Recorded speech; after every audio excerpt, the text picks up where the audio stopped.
Hi, this is Usha. Welcome to Rathod Science classes. Today in this lecture, we are going to discuss current affairs of 8th December 2021. In this lecture, we are going to discuss 7 topics which are very much relevant from our UPSC point of view. So let's get started with our discussion and let us try to see which are the topics that we are going to discuss in this lecture. So first topic is about AFSPA. So already we discussed about this topic in our yesterday's lecture, and in today's lecture also we are going to discuss about this AFSPA in a very great detail because of our editorial which appeared in page number 6. Okay, and next one is about Omicron. So here recent report mainly says some highlights regarding this Omicron. We are going to see that. That will be important from our health point of view, which mainly comes under GS paper 2. And next topic is about AK-203 rifles to roll out of UP facility in a few months. So in today's lecture we studied that 2+2 meeting that held between India and Russia, and they came up with a number of agreements which mainly signed. So one agreement, it is regarding manufacturing of this AK-203 rifles. So we are going to discuss that. That will be important from our defense point of view now. And next topic is about China's export growth slows, import quicken on demand. Okay, so it mainly says that there is slowing of export, export growth in China, and on the other side import also quickening on demand. So this will be important from economy, which mainly comes under GS paper 3. And next topic, it is about a monumental mistake fomented by impunity. So this article I said earlier, that is we are going to discuss regarding this ASPA, right? So this is article which is regarding to this ASPA. So this will be important from polity point of view, which mainly comes under GS paper 2. And next topic is about health account numbers that require closer scrutiny. So this article especially talking about out-of-pocket expenditure and recent NHA report. We are going to discuss that in a very great detail, which is important from our UPSC point of view. And next topic is about Swachh Bharat Abhiyan 2.0. So it is mainly talking about solid waste management. So we are going to point out that. So this will be important from schemes, policies and programs of government, which mainly comes under governance under GS paper 2. So these are the topics that we are going to have discussion in this lecture. So first article title says Nagaland seeks AFSPA repeal, scraps ongoing Hornbill Festival. So here in this article, so there is one important festival which is mainly said, that is Hornbill Festival. So in yesterday's Indian Express newspaper also, which mainly focused on this Hornbill Festival. So here in this article, we are going to focus on this Hornbill Festival, and in the next in editorial article, we are going to discuss about this AFSPA there. So if you're talking about this type of festivals, that will be important from our art and culture, which mainly comes under our GS paper 1. And art and culture, it is part of our prelims and even our mains. So now let us try to see this topic in a very great detail. I want to give you one dimension here is, whenever there is law and order problem is there in any so and so area, so it will be also having impact on their culture. So you have to evaluate. So here, yes, so because of this law and order problem due to this AFSPA in Nagaland, so they came up with scrapping of ongoing Hornbill Festival as well. So law and order, it is not only important for maintaining of security, stability in that region, but also to promote cultural values as well.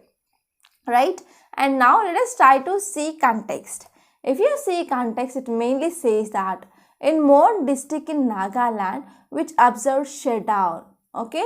Shutdown because of protest against killing of 14 civilians by the security forces. Okay, security forces, they killed 14 people, right? So because of this, there is a strike shutdown that is mainly seen in this Mon district in Nagaland.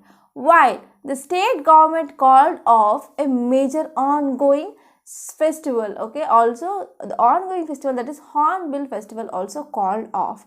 So this is context. And if you're talking about some important details, it mainly says that the state cabinet also decided to write to union government to immediately repeal this Armed Forces Special Power Act, that is AFSPA, now in force in the state. Okay, so in this regard, state cabinet also it is decided to write to this union government that they need to repeal this AFSA which is mainly enforced in this state. And the cabinet also decided that special investigation team headed by an IGP should complete its probe into this Mon incident and they need to submit a report within 1 month. And this one is here, cabinet also decided to write Government of India for repealing of this AFSPA immediately from the state. Okay, so these are some important things. And now let us try to see some facts regarding this Hornbill Festival. So this Hornbill Festival mainly celebrated in Nagaland, and why they are celebrating this festival? Mainly to encourage tribal interaction. Mainly to encourage tribal interaction, they mainly celebrate this Hornbill Festival. So it is one of the largest indigenous festival organized by the state government of Nagaland, and this is mainly conducted to promote tourism in the state. And this festival is celebrated annually, that is every year this festival is celebrated on first week of December in order to preserve, protect and revive uniqueness and richness of Naga heritage. Okay, so this festival mainly celebrated annually in the first week of December in order to preserve, protect, revive and also to mainly conserve the uniqueness or richness of this Naga's heritage. And if you're talking about this festival, it is mainly considered as a festivals of festival in Nagaland. And the name of this festival is Hornbill. So already you know that Hornbill, it is one of the bird name, right? So this Hornbill, which is one of the most revered and as well as admired bird for Nagas. So the name of this festival, it is mainly based on that bird itself. And the festival, it is a tribute to this bird. It is made known for different qualities like grandeur and as well as alertness. And this bird also socially and as well as it is also closely indicating the social and cultural ties of Nagas as well. And this bird also reflected in the various tribal dances, songs and as well as folklores. So this Hornbill festival mainly exposes culture, tradition of this tribal people, and even it reinforces the identity of this Nagaland. So this is just of this topic. And now let us try to see next topic. Title says Omicron wave may be milder, report suggests. So recent reports suggest that this effect of this Omicron, it is very mild.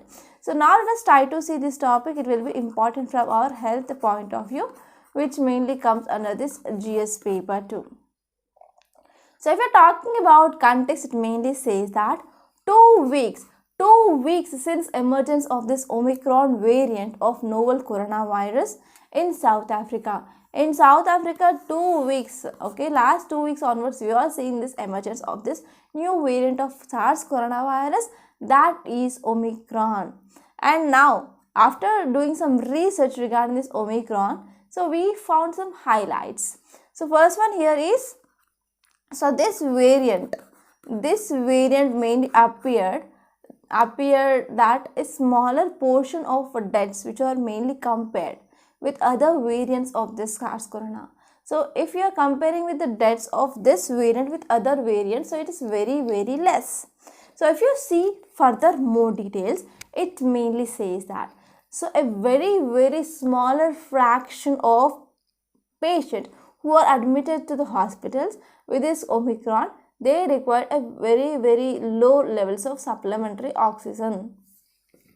Okay, a very smaller fraction of those who are admitted to hospitals required supplemental oxygenation during the earlier 3 waves. Okay, and according to this analysis of patient records by researchers at the South African Medical Research Council, it mainly says that, so the patients who are admitting in hospitals with this Omicron variant, so there is less demand, or we can see like, so there are very few patients, they are asking for the supplementary oxygen. In most of the cases, the symptoms are very mild. So the main observation that mainly done here is, from last 2 weeks onwards, majority of patients in this COVID-19 wards, they have not been oxygen dependent. They are not dependent on this external oxygen. And if you're talking about in India we got about 23 Omicron cases, and most of the times here. So those patients who are having a history of travel to Africa, and nearly all of those affected reportedly having a very mild symptoms, and this article says that there is nothing much to worry regarding this Omicron. So we're talking about some details regarding this Omicron. In November 2021, so the network for genomic surveillance in South Africa, which mainly identified new variant, and this variant was named as Omicron, and it mainly belongs to lineage B.1.1.529.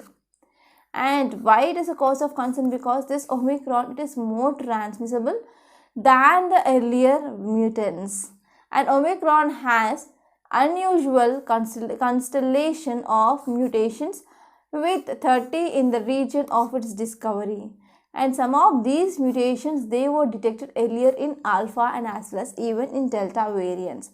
So one important thing that you need to remember here is, so in this Omicron we found there is deletion of NSP6. Okay, it is a similar deletion which mainly found in alpha, gamma, beta and as well as lambda variants.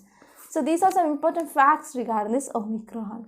And now let us try to see next topic. It is regarding AK-203 rifles to roll out of UP facility in a few months. So we need to correct this article with our yesterday's lecture regarding this India-Russia relations. So regarding this India-Russia meet, we discussed two articles in yesterday's lecture. This first article and even editorial. So in editorial, we saw that there is a good defense partnership, defense cooperation between India and Russia, and we discussed about the leftover areas where we need to focus to improve our bilateral ties. And regarding this 2+2 meet, we studied about one agreement which mainly signed regarding this AK-203 rifle manufacturing. So now let us try to see this topic in a very great detail.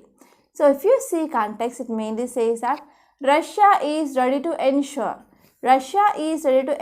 full scale production of AK-203. Okay, Russia, which is mainly supporting for manufacturing or producing of this rifles, that is AK-203 in India within 2 to 3 years. Okay, so if you're talking about details, it mainly says that, so first 70,000 AK-203 rifles will be produced in India, and that to be done in a phased manner, increasing or extent of localization from 5% to 70%. So initially when we want to go for producing of about 6 lakhs capacity of this AK-203 rifles, means it is not much efficient, because first we need to have a setup and we need to go for manufacturing, whether it is working or not. We have to go for laboratory as well. So for all these things here, this article mainly says that, so the first 700 AK-203 rifles, they will be produced in India. Okay, and this production will be increased in a phased wise manner from 5% to 70%. And the rest of rifles will be produced with 100% localization. That means they are mainly produced within this domestic country. And next one is, since 2019 onwards, Russia and Indian specialists, they have completed a huge amount of preparatory work, and that is mainly focusing to optimize price and as well as health parameters of the contract. And next one is, over about 6.1 lakh AK-203 assault rifles, and the project cost here is rupees 5,000 crores, will be manufactured as a joint venture. Okay, that is like Indo-Russia Rifles Private Limited at Korwa in Amethi. Okay, Amethi. So these are some important facts. And now let us try to see some facts regarding this AK-203 assault rifles. So why we want this type of rifles? Because they are mainly considered as one of the latest and most advanced version of this AK-47 rifle. Okay, and the variant, and this variant which is mainly expected to replace whatever the small arms system that are mainly used by our Indian Army, Navy and as well as Air Force, we can replace them with that. And apart from this, the variant is also like an advanced version. Okay, so this variant is an advanced version of AK-47, and its magazine that can hold about 30 bullets. So these are some important facts. And now let us move on to next topic. It is about China export growth slows, import quicken on demand. So it is talking about Chinese exports and as well as imports. So this article will be important from economy point of view, which mainly comes under GS paper 3. And now let us try to see this topic in a very great detail. So why it is in news? Because China's exports rose 21.4% to $325.5 billion in November. But okay, so if you're talking about exports, so value it is high and it has been increased, but the growth which mainly slowed in this sector. And why? Because it is also getting some imports, right? So while imports accelerated, it is a sign of stronger domestic demand, okay, in China. So if you're talking about details, it is not demand here, it is about details. It mainly says that export growth decelerated from October, okay. From October onwards, there is decreasing of export growth here. It is about 27.1%, okay. So the data which says that it is just 27.1% now. And if you are talking about imports, increases from 37.7%. So it is to 253.8 billion. So it is a faster when we are comparing with that of previous month. Okay, so previous month is 20.6% and increased to 31.7%. And in this context, China's exports have been boosted by foreign demand and as well as at a time. So when other global competitors, they are hampered by this anti-coronavirus controls. So this statement which mainly says that yes, Chinese exports have been boosted by foreign demand at a time. Okay, so when all the countries, they are mainly having this anti-coronavirus control or prevention of this coronavirus, they used to mainly import the goods here. So because of this, we saw there is increasing of exports for this China. So the stronger imports mainly suggest that customer and other demand is rebounding at a dip which mainly brought on by a government crackdown on debit in the real estate industry. Okay, so here we can see there is a strong imports which are mainly seen from the consumers and as well as other demands. For example, government crackdown on the debt and as well as real estate industry here. So that led to decreasing of exports here. So if we're talking about some key points which are given in this article, so the first and the foremost thing here is economic growth mainly shrank. That is decreasing of economic growth, that is mainly seen and is unexpectedly 4.9% over the year. Okay, and the factory activities also was hampered by power shortages, and we know that there is decreasing of our coal reserves. So because of this, we can see there is some impact, okay, impact in this areas where they are producing electricity by using this coal. So the factory activity also very much hampered because of this power shortages that started in the month of September, and also global shortage of semiconductors as well. Okay, semiconductors which are mainly used in some important projects like electric cars and as well as smartphones, etc. So this is just of this topic, and I hope it is very much clear. Now let us try to see next topic. Title says a monumental mistake fomented by impunity. So this article mainly talking about this Armed Forces Special Powers Act. Okay, so this is AFSPA, right? So here we are going to discuss about what is the context. Already you are very much familiar with this context, and next one we are going to see what is this AFSPA and what are the arguments in favor regarding this, and what are the arguments which are against this, and even we are going to see about what are the Supreme Court judgments regarding this AFSPA. So now let us try to see this topic in a very great detail, and this topic will be very much relevant from your mains point of view. If you are planning to write this year mains, this topic is very important. So what is the context? Because of the recent killings of civilians by security forces in Nagaland, which is mainly seen as an outcome of impunity accorded by this Armed Forces Special Powers Act. So this Armed Forces Special Powers Act, which gave tremendous, or we can say like a huge power for this security forces, so that led to this type of incident. So if you're talking about some facts regarding this AFSPA, here actually you know that this is mainly Armed Forces Special Powers Act. So it is a unique law. Here this law which mainly grants armed forces some special powers, especially to regulate disturbed regions, and this is mainly specified by our government. And the central government and the governor of a state and even administrator of union territory, they can declare any area as a disturbed area. So that may be like whole part of the state, or we can say like or a small portion of the state or union territory. And the military forces, they have given authority. So what are the powers that are given under this AFSPA to this special or we can say that what will be the special powers that will be granted. For example, I can say like they can open fire, they can enter and search without any warrant, and they can arrest anybody who has committed a criminal offense, and even they are being immune to the prosecution as well. So these are some important special powers which are mainly provided under this act. And where, in which states and union territories, so this AFSPA, it is now effect. Now it is mainly effect in Jammu and Kashmir, Nagaland, Assam, Manipur, and some parts of Arunachal Pradesh as well. So these are some basic facts that you need to remember before knowing about this topic. So now let us try to see what are the arguments in favor of this AFSPA. So if you see the police which is present in the state, so whenever these police, they are not controlling the law and order, means again here this central armed forces, they will come into picture and they will mainly control this law and order situation in the state. Okay, so they will help to control criminal activity, insurgency, terrorism in the so and so areas.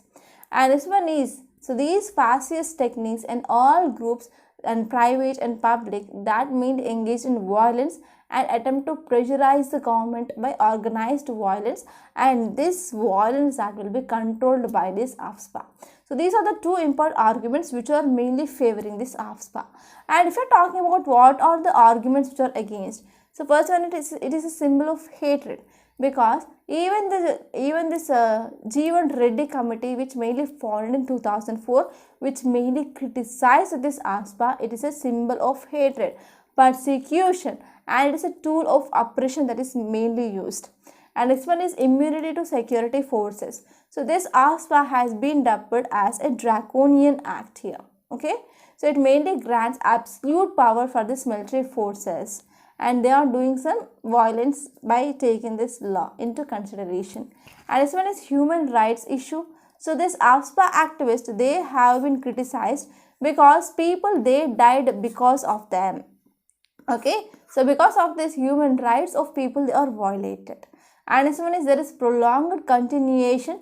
So despite the ceasefire accord, so especially in some disturbed areas, especially in Nagaland, it has been from 25 years onwards, there is extension of this disturbed areas that is mainly seen. So these are some arguments which are against this AFSPA.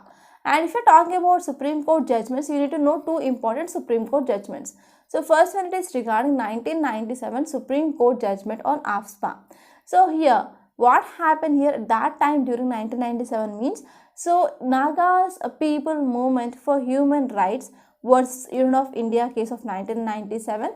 So here in this case, a constitutional bench which is mainly set up by our Supreme Court. Okay, under this Supreme Court mainly said that, so this AFSPA, especially section 4A of this AFSPA, which mainly used only in certain circumstances. So whenever we are using this AFSPA, we need to have a clear-cut caution, and we need to use a very minimum force against our own people. So this is the first important Supreme Court judgment. And next one, it is recent in 2017, that is Extrajudicial Execution Victims Families Association versus Union of India. So in this case, Supreme Court addressed about this extrajudicial executions. Okay, it is mainly focused on this extrajudicial executions in 2006, and it came with a judgment regarding this section 6 of this AFSPA. It does not offer officers complete immunity. So it will not provide complete immunity for the officers regarding investigations of the act they did. Okay, so this is about the Supreme Court judgment. And finally, author mainly says that due to the recent Nagaland killings, according to some activists like Bina Lakshmi Nepram, so this a person who is also founder of this Manipur Gun Survivor Network, and they mainly said that yes, India is famous for this world's greatest economy, that is world's greatest democracy, but there is a stain on this world's greatest democracy, that is AFSPA. And this one is the continuous use of this AFSPA to maintain public order must come into stop here. Okay, so there is a long term demand that is mainly seen regarding repealing of this AFSPA, right? And next one is according to our international humanitarian law and even Geneva Convention. So whenever there is a violation of this human rights, it is not acceptable. And even 2016 judgment said that here this military forces, they need to use a very less force against our own people. So this is gist of this topic, and I hope it is at most clear. And now let us try to see next topic. It is regarding health account numbers that require closer scrutiny. So this article mainly talking about out of pocket expenditure. So this article mainly says that recent NHA report says that there is reduction of out of pocket expenditure that NHA highlights is essentially due to decline in utilization of care. Okay, so this is an article which is mainly important from our health point of view. As you all know, there are some favorite areas of UPSC. For example, I can talk about poverty, education, and even environment related things, and women related things, women empowerment. So these are some favorite areas of UPSC. So whenever articles are coming in newspaper regarding these favorite areas, you need to know what is happening around us. Okay, and now let us try to see this topic, and we are going to discuss what are the topics that are relevant from our UPSC point of view. So discussing unnecessary things, it is waste of your time and as well as my time. I am not at all want to waste your time, because time is very precious, and already you are highly burdened with your static syllabus, your optional, your CSAT, etc. So I don't want to further burden your people. So whatever is important and where we can expect a question, we are going to discuss that. We are not going to discuss unnecessary things here. Okay, our aim it is to work smartly, not hardly, right? So now let us try to see this topic in a very great detail. So recently what happened, NHA report released. NHA is National Health Accounts. So which organization which may release this NHA report? That is by National Health System Resource Center. Okay, National Health System Resource Center, which mainly releases this report, that is National Health Accounts. So now let us try to see what is this report talking about. So health account numbers that require a closer scrutiny, the reduction of this out of pocket expenditure that the NHA highlights is essentially due to decline of utilization of care. So because of decline in the utilization of care, that led to decreasing of this out of pocket expenditure. Okay, so this is the thing which mainly said by this NHA report. That means there is declining of utilization of care. So how there is decline? So you already know that last year, since March 2020 onwards, there was fear of COVID-19 that arose into our life, and that entered into our life in our private places, in our public places. So what happened? Government abruptly imposed lockdown. So whenever there is spiking of cases in the first wave, in the second wave, so we saw lockdowns, and we need to follow some COVID-19 related protocols. Then what happened at that time? Most of the things, they are mainly went online. So in yesterday's lecture, we studied that there is a less access to digital connectivity in health and as well as education. So if you're focusing on this healthcare, so there is no proper hospitals, and the hospitals to get this non-COVID-19 services also very difficult, and we approach telemedicine. Okay, so what happens? So because of all these things, the people who do not have proper literacy and proper awareness regarding the phone, like how to book appointments, how to go for video calls, etc. So they are mainly left out here. That means they are mainly not using services and as well as care related things, right? So because of all these things, now there is a decreasing of out of pocket expenses that is seen according to this NHA report, right? So if we're talking about key highlights of this report, first one here is, it mainly said that increased government share in the total GDP which is spending in this healthcare. So for 2017-18, there had been an increase in the share of government health expenditure. If you are comparing with the total GDP of our country, it increased from 1.15 percentage in 2014 to it increased to 1.35 percentage in year 2017-18, and there is also increasing of government spending on per capita terms, that means per population term. Okay, so earlier it used to spend like 1042 rupees and now it increased to 1753 rupees, okay, between this time period till 2017-18. And next one is, there is also increased government spending on per capita terms. I already said this. And next one is social security expenditure on health. Okay, so also the share of social security expenditure on health, which includes mainly social healthcare insurance program and even government finance health insurance schemes and medical reimbursements and even some type of things, we are mainly seeing there is increasing of share of social security expenditure. And this one is, there is decline of out of pocket expenditure, means the rise in government spending on healthcare that led to an increase in the share of government expenditure in the total total health expenditure to 40.8 percentage, and a decline of out of pocket expenditure to 48.8 percentage. So the second important highlight, it mainly says that there is decreasing of this out of pocket expenditure, right? So because of government increased the spending in healthcare, that led to increase in the share of this government expenditure. So because of this out of pocket expenditure, which mainly decreased. Okay, and one more point here is, one more reason behind this decreasing of this out of pocket expenditure is because of increased utilization of government health facilities, and there is also reduction of cost of service in these facilities. And now let us try to talk about what are the issues regarding our healthcare. So if you are talking about healthcare, we have primary healthcare, secondary healthcare, and as well as multi-speciality things.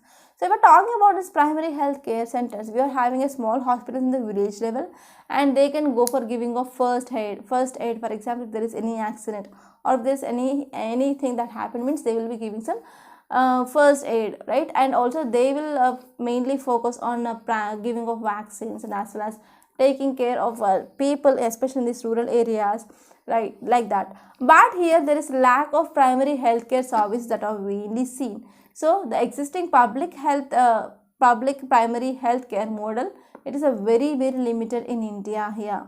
Okay, even when there are some well functioning public healthcare centers are present, but they are only providing services regarding this pregnancy care, and there are very limited child care and certain services which are mainly related to this national health program. And next one is supply side deficiencies.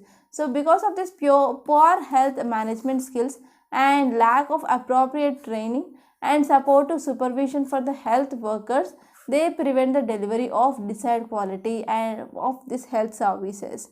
And if you are talking about the supply side deficiencies, so to substantiate, there is one report which is given, like Hopkins Bloomberg School of Public Health in 2019, which mainly suggested that nearly 1 out of every 100 children does not live to celebrate the 5th birthday, that is under 5 death, which we are mainly seeing. So out of every 100, one children mainly dies because of diarrhea and as well as pneumonia.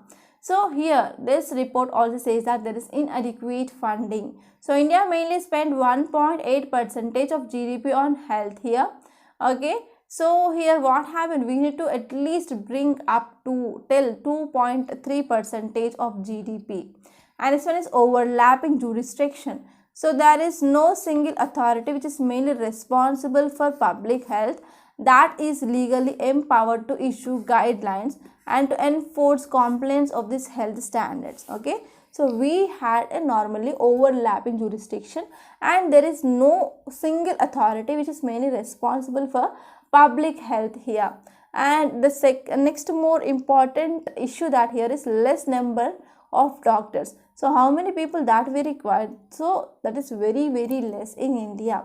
So WHO norm here is, okay, WHO norm here is we need to have every one doctor for 1000 people, but we have every one doctor for 1445 people. So this is about what are the issues regarding this healthcare and what is this report mainly talking about. And I hope this is very much clear. And now let us try to see next topic. So before seeing this topic, I want to make a small announcement on this platform. We came up with this prelims test series and mains answer writing course. And if you believe me, okay, so if you are watching our current affairs from last 2 years, so even a single day I didn't missed. Even though if I am not perfectly well also, I came up here mainly for you people, and I am keeping my 100% efforts mainly to provide good quality of current affairs. So if you are watching our current affairs and if you are comparing with any other current affairs which is seen in YouTube, there is a very much difference, and you are not discussing actually what is required for UPSC, especially for beginners. But we are focusing on every student who are watching our current affairs analysis. They need to get at least 50 to 60% of this current affairs to these videos, such that this will be helpful mainly to correlate static with this current affairs. Okay, so please keep trust on us and try to join these courses that we are offering in this Rathod IAS. First one is prelims test series. So this prelims test series, why it is important? Because without practicing any test, if you are going directly and sitting in examination hall, and if you try to answer the question, means you will be facing some problems. Like first one is tension. Even though if you know the correct answer, you can't pick up the correct answer there because of you are facing extreme stress, and you might not understand some tricks, and you might not be knowing about how to analyze the statements. So these will be the problems that you will be facing without practicing any test series. You are going and sitting in the examination. So even though most of the questions you know and answer, you are knowing that, but you can't present nicely in exam. So because of this, you need to join this test series. Then this will be helpful to understand the pattern of UPSC questions, and that will be helpful for your revision, and even that will be giving you conceptual clarity, and you can practice elimination techniques here. And not only this, you can also get some idea regarding how to manage your time as well. So in this prelims test series, we are providing 30 tests. Out of this, there are CSAT will be there, and even GS. So in GS we have sectional test, and we have sectional test, and as well as revision test, and as well as full length test. So you can easily join this course, and the cost it is very affordable. That is just 5,000 rupees only. So please have some trust on me, because I am the academic director of this Rathod's IAS. So regarding this, what is happening here, like test series or any courses, it is my responsibility to take over them, okay, to look them. So because of this, I am 100% sure that whatever the things we are providing here, that were 100% quality based, and here we are covering entire syllabus, and it is will be very helpful for the students who want to aspire this UPSC and to clear this exam. That will be very useful. And if you are talking about this mains answer writing course, it is taken by me itself, and here we are daily providing one question. So the question will be based on our test schedule. So if you want to see this test schedule, the link which is given in description box, you can see that. So week wise, we are dividing entire syllabus of our UPSC along with micro listing. We are giving just 2 or 3 chapters in a week. So it is very easy to complete this 2 or 3 chapters. And after completing entire GS1, we are shifting to GS2. After GS2, GS3 and GS4. So that by the 1 year, you are going to write each and every topic at least one answer here. such that will be helpful to improve your answer writing, and that will be helpful for covering of your syllabus, and you will be knowing which are the topics which are present inside this syllabus, that is micro listing of topics. And even there will be evaluation will be there, and we provide you model answer, and there will be also a one-to-one mentorship. So all these advantages of this mains answer writing course you can get at a very cheap price, that is 7,200 for 1 year. So if you want to search this type of program in any institute, it is my open challenge that you cannot get this type of course anywhere throughout the country. Even if you are beginner, or even if you have already gave your attempts, so this course is at most beneficial, And next one is, we also came up with this foundation course. So this foundation course, it will be on online. We will be providing you more than 700 of video classes. So if you want to complete these 700 within 6 months, you can easily sit, and you can sit at least 10 to 12 hours a day, and you can easily complete them. Okay, and if this is the one important benefit that you get if you join this type of recorded classes, rather than that of offline classes. Offline classes, they will be saying that within 9 months we are going to complete entire syllabus, or within 1 year or 1.5 years, but they will be completing only not more than 30% of syllabus. This is my open challenge. So because of my wide range of experience, I am saying that. So they will be covering only 20 to 30% of your syllabus, not more than that. So after once your coaching is done, if you are sitting in your home and if you start opening your books, means you will be like, yes, they didn't say anything, I have to prepare myself, and you will be start looking for other courses. So rather than this, if you join this type of courses, here I am saying there is 100% of coverage of syllabus will be there, 100% coverage of concepts. So there will be 100% guarantee that concepts will be cleared, right? And as well as you will be knowing that in which direction you can go, because in these courses we are planned as per our UPSC standards, and we are discussing UPSC prelims questions and as well as mains questions. So based on that questions, the discussion will be done. Okay, so it is very much relevant to the new trends of UPSC. And apart from that, if you don't want to take entire foundation course at once, you can also take individual courses like history, geography, and economy, like that, so that you will be having completing one by one subject there. So one important thing here is, if you are taking any course, there will be the one-to-one mentorship. So details of this course are given in description box, so please visit that once. Okay, so please don't underestimate these courses. They are very beneficial. If you want to clear UPSC, you have to join these courses. I am saying that it is 100%. You will be benefiting from these courses. And now let's come back and let us see next topic is about being free of old waste. So this article mainly talking about this Swachh Bharat Mission 2.0 guidelines. So this topic, it is very important from your mains point of view.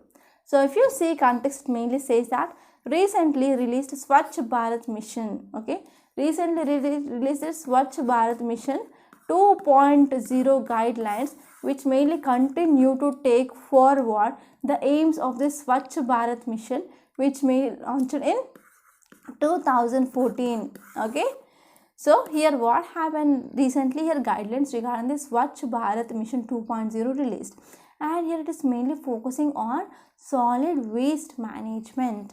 And if you see further, it mainly says that, so this guidelines which mainly goes beyond effective collection, transportation of waste, and also brings focus on processing all types of waste, for example plastic, construction, and even demolition of the waste, and as well as providing budgetary support for remediating old waste disposed in all dump sites. Okay, so not only that, it is focusing on efficient collection and as well as transportation of this waste, but it is also focusing on this processing of all types of waste, for example plastic waste, construction waste, and as well as demolition waste, etc.